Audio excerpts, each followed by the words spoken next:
when farming means business. Hello and welcome to Sharmans Grantham. Today we're here with a range of Kverneland spreaders, including the CL, the HL and the TLGEO. I'm here with Rob Thornton from Kverneland UK, and we're going to have a look at this range of spreaders, focusing on the most popular machine in our area, the TLGEO.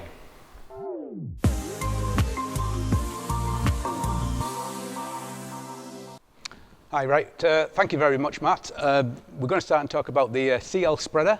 We're going to talk about HL spreader and the TLGEO, as Matt's just said. But here we've got the CL spreader. That's going from 10 metres up to 28 metres in spreading width. It's going to have 1100 litres all the way up to 2000 litres, and this is in 2000 litre format with two extensions.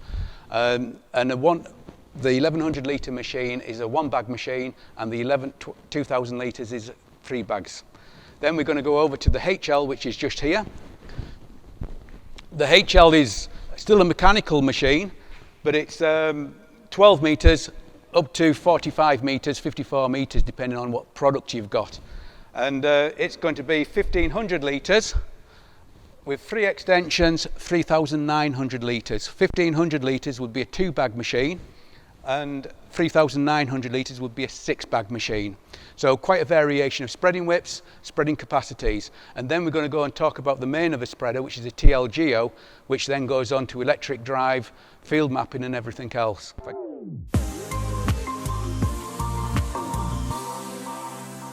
So this is the TLGEO, and it's got a lot of common parts on through the other two machines we've just spoken about. So to start off with, the common parts are the painting system. All the spreaders in that factory have a three coat system.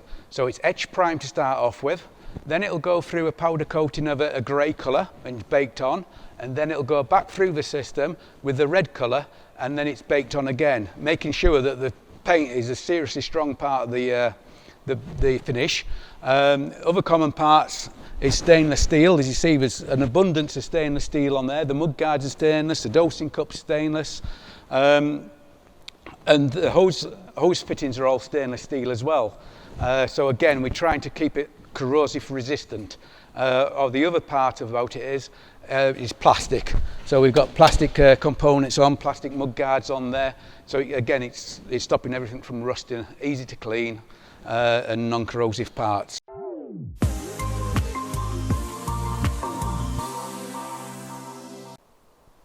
So we've got 8 vanes on the machine, and it's all the way through the range from the CL to the HL to the TL.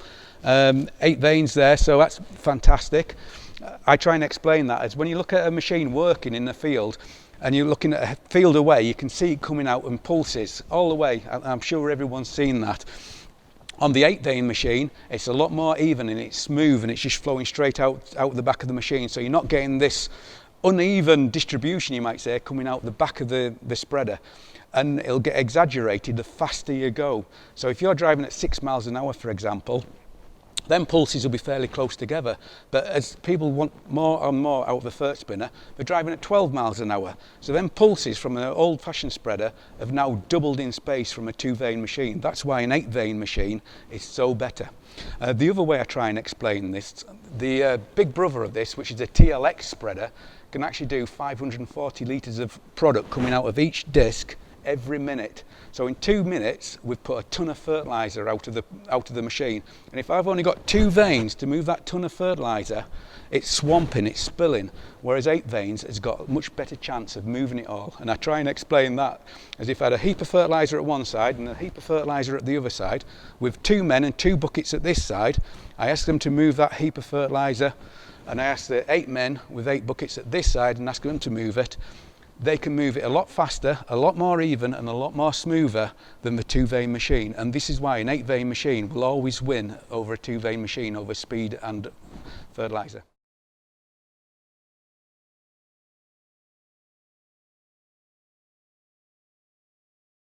Next we're talking about the pre-acceleration chamber, which is just in here, and the job of the pre-acceleration chamber is to put the fertiliser onto the right place onto the spreading disc. So whatever width we're spreading, it will sort that issue out. What it does is it drops the fertiliser out of the hopper into the pre-acceleration chamber. It rotates once around the pre-acceleration chamber. So when the fertiliser contacts the disc is moving and it's gently accelerated off. So we're not breaking the fertiliser. So what we think we're throwing, we actually are throwing it. So we will throw the full distance of the fertiliser.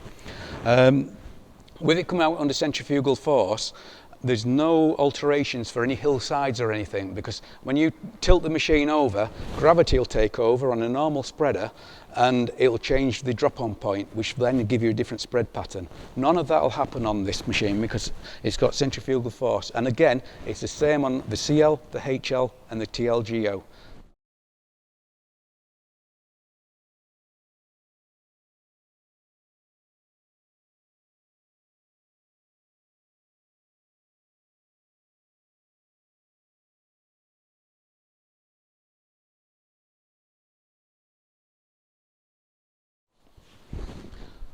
Right, now we're just looking at the actuators on the machine. As you can see, these actuators are direct coupled. So there's no linkage, and it's very important this is, because a small bit of movement in the actuator can give you 10% inaccuracy on spreading quite easily. So Matt's going to open up the machine, he's going to turn the machine on, and it's set at 400 kilos a hectare at the moment. So Matt, can you turn the spreader on, please? You can see that both actuators are opening because this is TLGEO. Two actuators are doing rate, so that's come up to 400 kilos, and the other two actuators are set for 24 metres. So this is now running down the field, and I think I've set a manual forward speed of about 12k at the moment, so it's just tickling the way down the field. But what I want you to see is this actuator just here, and Matt, if you can move that 25 kilos, press the button please. There. So if you saw that actuator move, that's 25 kilos. And if you're putting 200 kilos a hectare on, for example, that's over 10% inaccuracy. So that's why it's very important to be direct coupled from here or here back to the base place in here. So move it again, Matt, 25 kilos. And again, 25 kilos. So not much room for anywhere in the system, lots of different joints or anything, so direct coupled again, much better. And that is, whether it's a hydraulic machine or this machine, all the actuators and rams are direct coupled.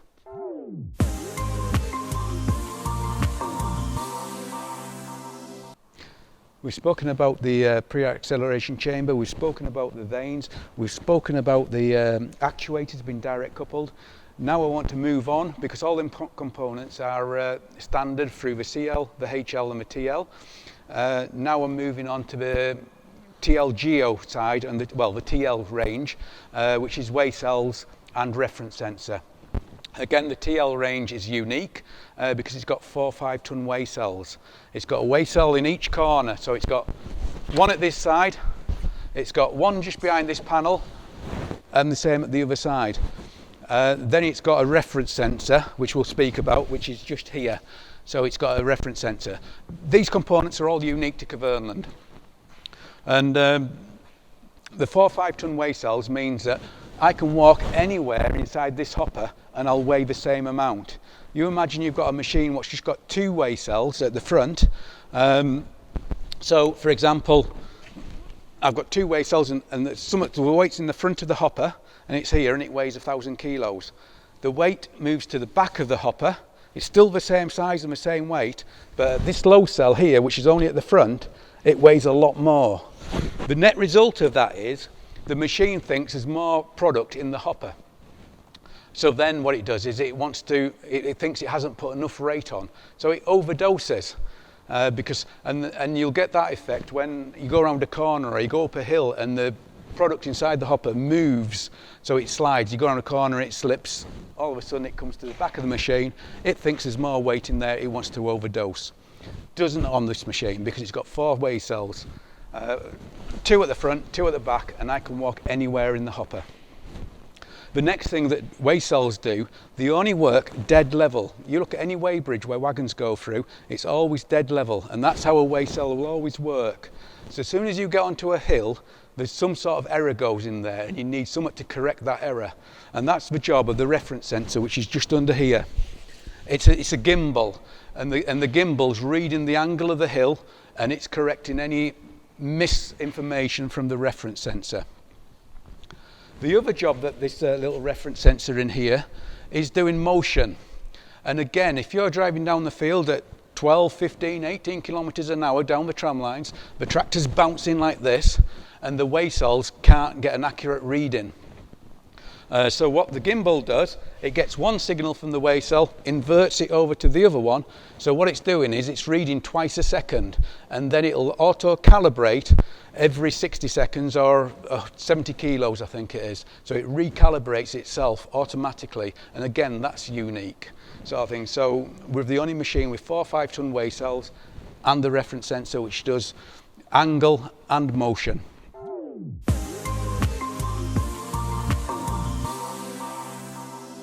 Right, now what we're going to do is show the actuators and the section control working. So Matt's going to start and move the actuators in as you're coming out in a gearing. The 24 metres is going to get a little bit narrower, a little bit narrower, and a little bit narrower. And as I said to start off with, it works like a sprayer boom. So it'll go all the way across the spreader, the full 24 metres. So Matt's pressing the button to move it in 1 metre sections all the time, so it's coming in. So it alters the drop-on point, and it reduces the rate, and it'll do this all the way down. Then it'll go to the other side of the machine automatically, and it's moving now at the other side of the machine. So the drop-on point's moving and the rate is also reducing, so now we're spreading to the outside of the 24 metres. And then if Holly then walks over to look at the control box, she'll see what Matt's doing with the reducing the spreading width.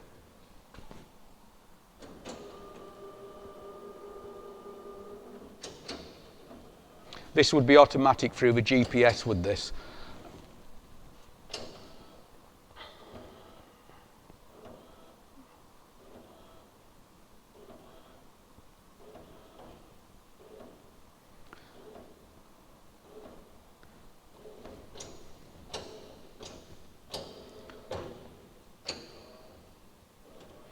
So Matt's nearly across.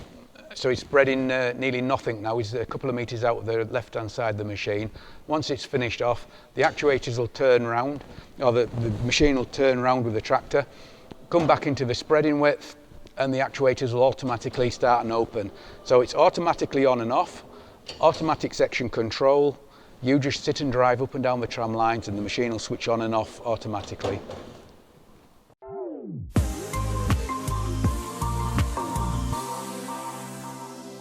Right, so if Matt can now start the machine up, you can see in there it's all opening now.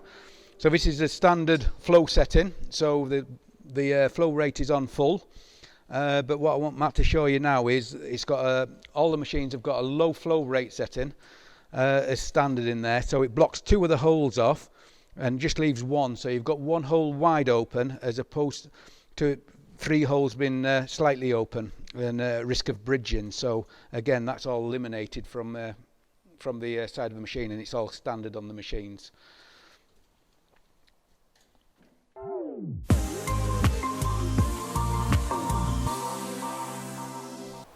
And that completes our Sharmans virtual event on Kverneland fertiliser spreaders.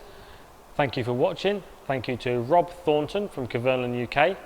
If you need any more information on Kverneland's fert spreaders or any of the other Kverneland range, please contact your Sharmans area manager for more details. Thank you, and see you next time.